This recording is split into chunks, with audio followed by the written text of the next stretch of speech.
여러분 반갑습니다. 이번 초파일 행사 현장 중계방송이 많이 서툴었음을 사과드립니다. 전혀 경험이 없는 신도들로 구성된 순수 아마추어들이 난생 처음 해본 작품이니까 너그러이 봐주시면 고맙겠습니다. 할TV 출발 7개월짜리 서툰 영상이니까 예쁘게 봐주시면 고맙겠습니다. 이번 기회에 저희들이 많이 배웠습니다. 다음번에는 확실하게 발전된 모습을 보여드릴 것을 약속합니다. 감사합니다. 그리고 지금 할TV에서는 수자령, 그러니까 낙태아이 천도를 접수 중에 있습니다. 많은 분들이 호응을 해오고 계십니다. 지금 접수를 하시면 6월 27일 일요일 지장 제일날 천도를 해드립니다. 그동안 신청한 분들에게 스님이 6월 26일 토요일날 한다고 잘못 안내를 드렸습니다. 6월 27일 일요일 지장 제일날 천도합니다. 신청을 하실 때는 신청하신 분, 즉 그러니까 그 어머니, 낙태하신 어머니의 주소와 성명, 나이, 생일, 그리고 낙태아이 숫자만 적어주시면 됩니다. 그러면 법명을 지어서 보내드리고 천도를 해드립니다. 거리가 멀거나 부득이한 사정으로 절에를 못 오실 때는 동참하신 분들이 똑같은 입장이기 때문에 정성껏 기도를 해드립니다. 그러므로 참여를 못하셔도 염려할 것은 없습니다. 모든 일은 초기에 호미로 막는 것이 제일 좋습니다. 천도를 하면 큰 돈이 들 것으로 생각을 하겠지만은 스님은 영가 방생으로 생각을 하고 천도를 하기 때문에 전혀 그렇지 않습니다. 마음 놓고 신청하시기 바랍니다. 오늘은 모든 일은 순리대로 하자는 내용으로 말씀을 좀 드리도록 하겠습니다. 이 세상에 태어나고 싶어서 태어나는 사람 없고 죽고 싶어서 죽은 사람도 없습니다. 단 일부 자살자는 예외입니다. 인간은 태어난 이상 죽음을 면할 수가 없습니다. 왕이든 장군이든 학자든 거지든 스포츠맨이든 모든 인생의 끝은 죽음입니다. 100년도 못 살 주제에 너무 욕심 부리면서 독하게 살아가지 말아야 합니다. 인생의 끝은 모두 죽음이란 것을 인정한 이상 죽을 준비를 소홀히 해서는 아니 될 것입니다. 어떻게 사느냐 하는 것도 대단히 중요하지만 어떻게 죽느냐 하는 것은 더욱 중요한 문제입니다. 수행자들의 죽음은 다채롭습니다. 중국의 봉은선사는 물구나무를 선 채 입적을 하였습니다. 그리고 동산 큰스님은 1965년 4월 23일 부산 범어사에서 한 손으로 소나무 가지를 붙잡고 빙그레 웃으시면서 가셨고, 해암 큰스님께서는 1986년 3월 30일 날 세수 101세로 수덕사에서 앉으신 채 열반에 드셨습니다. 큰 스님들은 죽음까지도 자유자재로 조절을 합니다. 목숨을 마칠 시간을 미리 알고 이 몸 버리기를 선정에 들듯한 고승들과 입적 일시를 마음대로 조정하는 선사의 이야기는 수없이 많습니다. 우리는 자기 내면에서 죽음의 씨앗이 성장하고 있다는 것을 인정하고 혼자 있을 때 조용히 가슴에 손을 얹고 두 눈을 딱 감고 이제 나는 죽는다 라고 한번 생각을 해 보시기 바랍니다. 그러면 부귀 영화 살기 등등 했던 권력 모두 육신이 쓰러짐과 동시에 한꺼번에 없어 부질 없는 것들입니다. 이 얼마나 사소하고 보잘것없는 것들입니까? 세상을 손아귀에 다 넣었더라도 지나고 보면 어리석은 몸부림일 뿐이어서 죽음의 비애와 공포를 느낀과 동시에 인생 무상을 느끼게 됩니다. 그런데도 불구하고 겉모양 꾸미기에 바쁩니다. 성형수술로 외관을 고치고 그리고 나서 예쁜 얼굴을 들여다보고 부모님 날 낳으셨고 의사 선생님이 나를 다듬어 주셨다고 좋아하면서 노래합니다.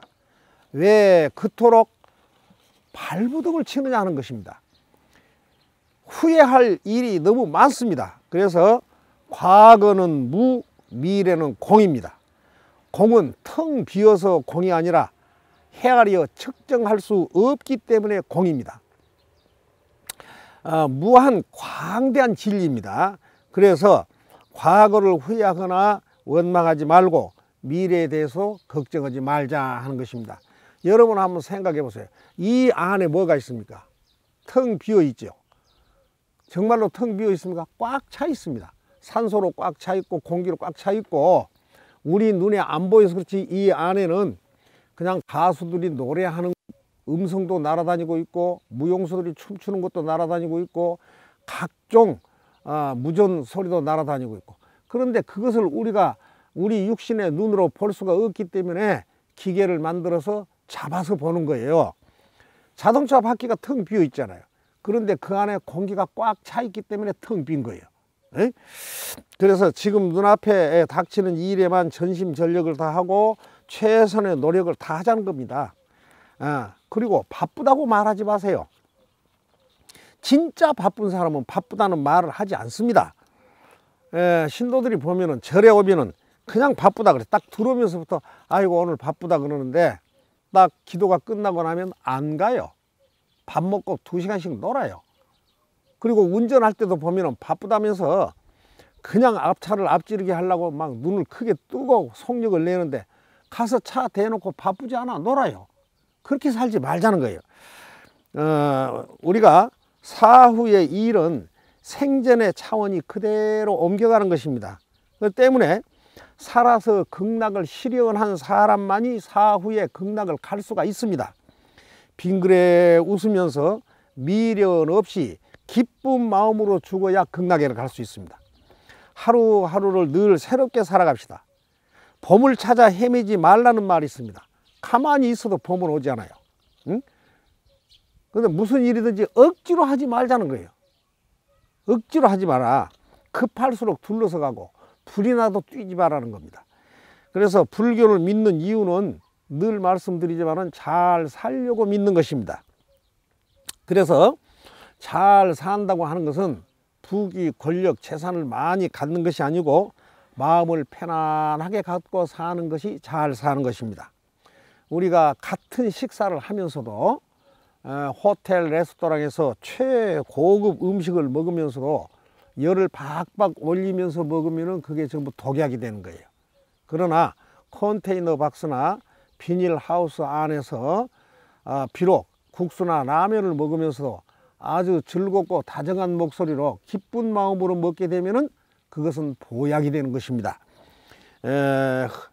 물이 흘러서 바다로 가는 것, 또 자연스럽게 계절이 바뀌는 것, 그저 왔다가 가는 것, 그것이 인생입니다. 마음 공부를 열심히 해서 상구보리 하화 중생, 즉 위로는 도를 구하는 한편 아래로는 중생을 교화하여야 한다는 것입니다. 이 육신이라고 하는 것은 유리 컵처럼 깨지기 쉬운 것입니다. 언제 깨질는지 알 수가 없습니다. 그래서 이 육신은 물거품과 같이 덧없는 것이에요. 살아가면서 자기밖에 모르는 사람, 비밀이 많은 사람, 남 눈을 속이는 사람 멀리 해야 합니다. 그래야 잘 살 수가 있어요. 니하고 내하고 밖에 모른다, 아무도 모른다, 자동차 안에서 둘이 한 말, 그런 말 한 사람 조심하라는 겁니다. 너만 알고 있어라, 이런 말 많이 한 사람 절대 좋은 사람 아니에요. 그리고 심통사나운 사람과 같이 지내게 되면 항상 불안한 삶을 살게 됩니다. 똥 누는 놈, 주저앉히는 사람, 남의 피 뽑아가지고 헌혈한 사람, 이런 고약한 심보를 가진 사람을 멀리해야 된다 하는 것입니다. 그래야 잘 삽니다. 그리고 모든 것을 다 알려고 하지도 말아야 합니다. 옛날에 어느 노인이 산에 나무를 하러 갔다가 갑자기 호랑이를 만났습니다. 겁에 질려서 벌벌 떨고 있는데 호랑이가 한 발 한 발 앞으로 다가오더니 입을 쭉 벌리고 있습니다. 그리고는 그 표정 자체가 좀 도와주십시오 하는 간절한 표현이었습니다. 그래서 노인이 호랑이가 나를 해치지는 않겠구나 하는 생각이 들어서 조용히 가서 입안을 이렇게 보니까 큰 가시가 이렇게 세로로 꽂혀 있어요. 그래서 조심스럽게 손을 딱 넣어서 가시를 뽑아 주니까 호랑이가 무척 고맙다는 표정을 지으면서 선물로 호랑이 눈썹을 하나 딱 뽑아서 줍니다. 이 눈썹을 노인의 눈에 붙이고 나면 세상을 훤하게 볼 수 있게 되는 것입니다. 그래서 이 노인은 그 호랑이 눈썹을 자기 눈썹에다 붙이고 콧노래를 부르면서 집으로 왔습니다. 그런데 이게 웬일입니까? 반갑게 맞이하는 아내가 여우로 보이는 겁니다. 깜짝 놀라서 촌장집으로 달려가서 하소연을 하려고 딱 하니까 이건 또 무슨 일이냐 이 말이에요. 촌장이 늑대 보이는 겁니다. 기겁을 하면서 돌아와 가지고 나오다가 마을 사람들을 바라보니까 이 마을 사람들이 모두 고양이에다가 돼지에다가 곰에다가 오소리에다가 염소에다가 닭에다가 소에다가 엉망진창이에요. 전부 동물이에요. 그래 노인은 길게 탄식을 합니다. 내가 여태까지 사람들 속에서 산 줄 알았는데 사람 같은 사람은 하나도 없고 전부 다 짐승 같은 사람들만 우글거리는구나. 그렇습니다. 지금도 아동을 학대한 자, 부모를 때려 죽인 자, 짐승이죠. 짐승, 사람 닮은 짐승. 그래서 이 노인의 탄식처럼 사람이면 다 사람이냐? 사람이라야 사람이지. 지금도 밝은 눈으로 본다면 사람의 절반은 짐승입니다. 절반은 마귀입니다. 사람다운 사람은 불과 몇 명 안 된다는 이야기입니다. 우리가 겁 많은 사람은 하루에도 수십 번씩 죽고 용감한 사람은 평생에 딱 한 번 죽습니다. 그리고 수행자는 영원히 죽질 않습니다. 우리는 우리의 정신 연령을 7, 8살로 다시 되돌려 봐야 합니다.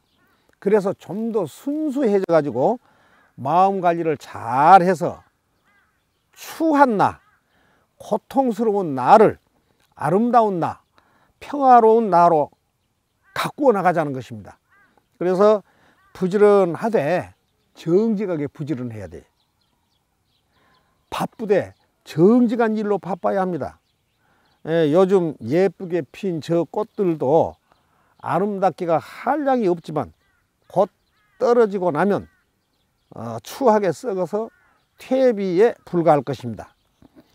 부처님은 재산, 명예, 처자식, 친구, 부모, 국왕의 자리까지도 뜬 구름이라는 것을 이미 다 알고 모두 다 버렸습니다. 그런데 중생들은 부처님이 버리신 그 하찮은 것들을 찾아서 끝없이 헤매고 있으니 정말로 가련한 것입니다. 여러분, 버리는 게 결국 얻는 것입니다. 그릇을 비워야 합니다. 하늘에서 비가 내리면 그릇의 크기에 따라서 물을 받을 수가 있습니다. 우리들 죄의 뿌리는 한없이 굵고 억세입니다. 이것을 지혜의 칼날로 잘라내야 합니다. 이 육체는 한계가 있습니다. 그러나 인간의 의식에는 한계가 없습니다. 이 육체는 아주 작은 그릇에 지나지 않습니다. 그러나 인간의 의식은 하늘처럼 높습니다. 의식, 그것이 밝아지면 죽음도 자유자재입니다. 촛불 10개를 켜면 뭐 하겠습니까? 전기불 하나면 끝나는데 전기불 100개를 켜면 뭐 하겠어요? 태양 하나면 끝나버리는데 이건 무슨 말이냐 그러면 일당 100이 되자는 말입니다. 스님은 일당 100입니다. 그래서 오늘 또 49제가 있습니다. 가족과 주변 분들에게 하알TV 시청 포교는 물론 수자령 천도도 소개를 해 주시고 범산 스님을 위로하는 마음으로 처음 들어오신 분들에게는 구독, 좋아요 꼭 누르도록 해서 우리 함께 성불의 길로 나아가길 희망합니다. 시청자님들의 훌륭한 나머지 삶을 기원하면서 오늘은 여기까지 하겠습니다. 오늘도 재수 대통하십시오. 감사합니다. 성불하십시오. 자, 이만 하면 됐다. 뭘 더 바라겠느냐.